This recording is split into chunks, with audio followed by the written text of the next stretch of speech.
All right, so castor oil. You've probably heard a lot about it, right? Like miracle cures and hair growth magic and all that. Yeah, it seems like there's always some new buzz about it. Exactly. And, our listeners are really into natural remedies, so we want to help sort of separate fact from fiction. Right. Figure out what the real deal is with castor oil. Yeah. So for this deep dive, we've got a video that goes into people's personal experiences with it, all the supposed benefits, and then, And then we'll look at the actual scientific research. yeah, see what the science has to say. See if those benefits hold up. Okay, so one of the things that struck me right away is that this isn't like some brand new fad. Oh, definitely not. Castor oil's been around for ages. Yeah, the video mentioned something like 6,000 years. Yeah, 6,000 years. We're talking ancient Egypt. Whoa, wait. So people were using castor oil back when they were building pyramids? Exactly. Yeah. It's pretty mind-blowing when you think about it. That Mhm. kind of history tells us this isn't just some, passing trend. I know, that's what I thought too. It's like, wow, this has been around for a long time. Yeah, across different cultures too. Yeah. Which suggests there might be something to those traditional uses. Right, even if we don't fully understand them scientifically yet. Exactly. And even today, you find castor oil in all sorts of products, Yeah. like hair and skincare, Oh, yeah, I've definitely seen that. and even pharmaceuticals, believe it or not. Really? Pharmaceuticals? Yep, pretty versatile stuff. Hmm. And that versatility comes from its chemical makeup. It's got alkaloids, flavonoids, phenolic compounds. Wow, that's a mouthful. It really is. It's like a whole pharmacy in a bottle. Okay, so that does sound pretty impressive. And the video we watched really plays up that miracle cure angle. It lists all these anti-properties. Great anti-cancer, antimicrobial, antioxidant. It's a pretty long list. Yeah, it's like they threw every anti they could think of in there. It does sound a bit over the top It sometimes. does. So how much of that is actually backed up by science? Well, that's the million-dollar question, isn't it? There's definitely a lot of anecdotal evidence. Yeah. People have been using it for these things for centuries. Yeah, and they swear by it. Hmm. Yes, exactly. But anecdotal evidence isn't the same as scientific proof. Right. That's an important distinction. It is. And for some of those bolder claims, the science just isn't there yet. Hmm. So how do we kind of reconcile those two things? Like the long history of use, but then the lack of hard scientific evidence for some of the claims. It's tricky. We have to look at both sides of the coin, right? On one hand, centuries of traditional use that carry some weight. Yeah, you can't just dismiss that. Exactly. But on the other hand, we have the scientific method, which demands, rigorous testing and evidence. It needs to be proven. And sometimes those two things don't perfectly align, at least not yet. Okay. So we can't just dismiss the traditional uses at hand, but we also need to be critical of claims that haven't been scientifically validated. Exactly. It's a balancing act. It is. So speaking of balancing, the video mentioned this compound called ricinoleic acid as being kind of the key player in castor oil. What's the deal with that? Yeah. Ricinoleic acid is like the star of the show. It's what gives castor oil its unique properties, especially its ability to reduce inflammation and relieve pain. Oh, okay. So that's where those benefits come from. Exactly. Yeah. And the way it works is pretty complex. It interacts with our cells in a way that can influence how they communicate with each other. Wow. So it's like messing with the signals. In a way, it can even influence how our genes express themselves. It's like a complex communication network within our bodies. And ricinoleic acid is tweaking the signals. That's pretty wild. Okay, now I know you're particularly interested in castor oil for liver detoxification. And the video highlighted some pretty compelling personal stories about how effective it is for that. Yeah, I was really intrigued by those stories. They were pretty convincing. They were, but what does the research say? Well, that's where it gets a little tricky. Honestly, there haven't been enough controlled studies specifically on castor oil for liver detox to draw any definitive conclusions. So the jury's still out. Pretty much. Yeah. We can't rule out the possibility that it might be beneficial, but more research is definitely needed. And this is where it's important to talk to your doctor, right? Absolutely. Before jumping into any kind of detox regimen, especially with something like castor oil, which does have potential side effects. Okay, solid advice. So let's move on to something a little less internal. What about all those claims about castor oil being great for acne and hair growth? I've heard dermatologists and natural remedy enthusiasts going back and forth on that one. What's the real story? Yeah, it's a bit of a mixed bag, actually. Hmm. For acne, it really depends on the type of acne we're talking about. Oh, okay. So it's not a one-size-fits-all kind of thing. Right. Castor oil does have some antibacterial and anti-inflammatory properties. Which would make sense for acne. Right. So it could potentially help with certain types of acne, like those caused by bacteria or, excess oil production. That makes sense. But for other types, like hormonal acne, it might not be as effective. Okay, so it really depends on the underlying cause of the acne. Exactly. Yeah. And when it comes to hair growth, things get even murkier. There's no scientific evidence to suggest that castor oil can actually stimulate hair growth. Oh, really? Yeah, but it is an excellent moisturizer. Because of those fatty acids we talked about. Exactly.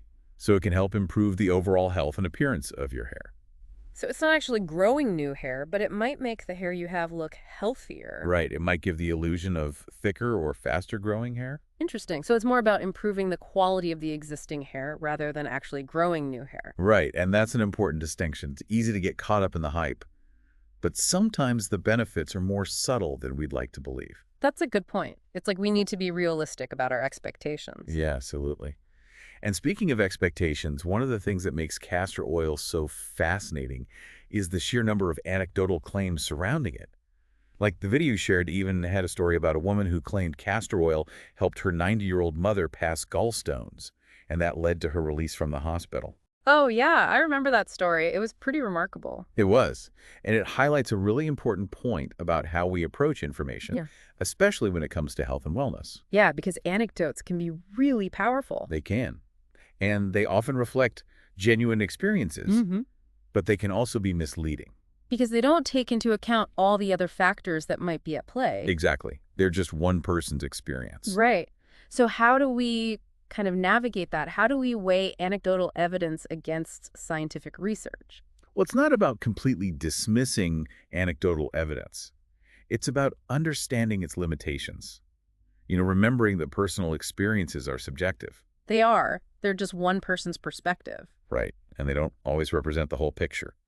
Scientific research, on the other hand, aims to be more objective and controlled. It tries to eliminate those biases. Right. But even scientific research can be limited by things like sample size or specific research questions. So it's not like science has all the answers either. Exactly. Right. It's a process. It's constantly evolving. So it sounds like we need to be critical thinkers, considering both the anecdotal evidence and the scientific evidence, and maybe even looking for areas where they overlap or contradict each other. Exactly. And I think that's a really important skill to cultivate in today's world. Especially with all the information we're bombarded with. It's overwhelming sometimes. It is. So on the topic of being informed, the video did mention some potential risks associated with castor oil, particularly for pregnant women. Right. Castor oil can induce labor. So it's definitely something pregnant women should avoid. Yeah, that's a big one. And there's also the possibility of toxicity from oral consumption. Oh, really? Yeah, so it's generally not recommended to ingest large amounts of castor oil. So if we're using castor oil, topical application seems to be the safer route. In most cases, yes. Okay, so what are some things we should keep in mind when using it topically? Well, moderation is key. It's a potent oil, so a little goes a long way. Don't go overboard. Right. And it's also important to do a patch test before applying it to a large area of your skin. A patch test. Yeah, just apply a small amount to like a discrete area and wait 24 hours to see if you have any adverse reactions. Like redness or itching. Exactly. Good advice. And the video also mentioned that if we're using castor oil for a liver detox pack, we should look for organic, hexane-free, cold-pressed oil in an amber glass bottle. Yeah, those are all important factors to consider. They are. What's so special about those things? Well, organic means it was produced without the use of pesticides or herbicides. Which can contaminate the oil. Exactly. Hexane-free means it was extracted without using harsh chemical solvents. So it's more pure. Right. And cold-pressed means it was extracted without using heat, which can damage the oil's delicate nutrients. No, I didn't know that. And the amber glass bottle helps protect the oil from light degradation. So it's worth taking the time to find a high-quality castor oil. Absolutely. The quality of the oil can make a big difference in terms of its effectiveness and safety. Okay, good to know. So it seems like we've covered a lot of ground here. We've talked about the history of castor oil, its potential benefits and risks, and some things to consider when choosing and using it. It seems like castor oil is kind of an enigma. It has this long history of use, but the science is still catching up on some of the claims. It is, and I think that's part of what makes it so fascinating. It does. It's like this ancient remedy that we're still trying to figure out. Exactly. It challenges us to think critically about how we approach information. Yeah, and to be discerning consumers of both anecdotal evidence and scientific research. Exactly. We need to be informed and thoughtful. So what's the takeaway for our listener who's trying to decide whether or not to incorporate castor oil into their routine? I'd say do your research. Read about other people's experiences, both positive and negative. Yeah, get the full picture. And most importantly, have an open and honest conversation with your healthcare provider. They can give you personalized advice. Exactly. They can help you weigh the potential benefits and risks based on your individual health history and needs. And maybe start with a small patch test, like we talked about earlier, just to see how your skin reacts. Right. It's all about finding what works best for you. Well said. You know, this whole deep dive has really made me think about the complex relationship between traditional wisdom and modern science. It's a fascinating dynamic, isn't it? It is. Sometimes they align perfectly, and sometimes they seem to be at odds. And it seems like castor oil falls somewhere in that gray area. It does. It's been used for centuries for all sorts of things, but we're still trying to figure out exactly how it works and what its true potential is. Like this ancient remedy is challenging us to dig deeper, to expand our understanding of what's possible.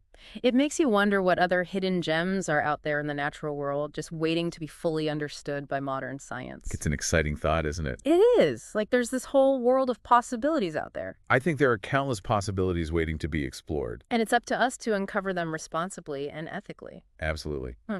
We have a responsibility to both nature and to ourselves. Well, this deep dive has certainly sparked my curiosity. I'm definitely going to be paying more attention to castor oil and its uses from now on. Me too. It's definitely got my attention now. Who knows, maybe I'll even try that castor oil pack for liver detoxification. If you do, let us know how it goes. I will. And remember, everyone always consult with your healthcare professional before incorporating any new remedy into your routine. Absolutely. Your health is your priority. So as we wrap up this part of our deep dive, I think the question that lingers is this. Is castor oil a powerful natural remedy waiting to be fully understood by modern science? Or is it just another fad destined to fade away? That's the big question, isn't it? And honestly, I think the answer might be a bit of both. A bit of both. Yeah. Maybe it's an ancient wisdom that's being rediscovered and validated by modern science. Or maybe some of the claims will fade away as we learn more. It's like we're on this journey of discovery with castor oil. We are. We're piecing together the puzzle bit by bit, combining traditional knowledge with scientific inquiry. And that's what makes it so exciting. It is. We don't have all the answers yet, but we're learning more all the time. So what's the final takeaway for our listeners? What should they be thinking about after listening to this deep dive so far? I think the most important takeaway is to be an informed and critical consumer. No. Don't just accept claims at face value, whether they come from anecdotal evidence or scientific research. Question everything. Exactly. Question everything. Investigate, consult with trusted sources. And most importantly, listen to your own body and intuition. And remember, what works for one person might not work for another. Absolutely. There's no one-size-fits-all approach to wellness. Well said. So it seems like the jury is still out on some of the bolder claims about castor oil, It does. but there's definitely enough intrigue to warrant further exploration. I agree, and that's what makes it so fascinating, this ongoing dialogue between traditional wisdom and modern science. It really is. It's like this ancient remedy is challenging us to dig deeper, to expand our understanding of what's possible. Precisely. It reminds us that nature holds this vast reservoir of knowledge, and we've only just begun to tap into its potential. Wow, that's a powerful thought. It is. It's humbling. It is. So on that note, we're going to take a quick break. But when we come back, we'll dive even deeper into the world of castor oil. Stay tuned. All right, so we're back, and we're talking all things castor oil. That's right. Delving into the world of this ancient remedy. So before the break, we were talking about the potential benefits and risks of using castor oil. And the importance of doing your research and consulting with your healthcare provider. Exactly. We want to make sure everyone's using it safely and responsibly. Absolutely. Now, I know a lot of our listeners are probably curious about how to actually use castor oil. Like, what are the best methods? Yeah, because there's a lot of talk about these castor oil packs. Right. Those are pretty popular, especially for liver detoxification. So how do those actually work? Well, basically, you soak a piece of cloth, like flannel or cotton, in castor oil. And then you place it over the area you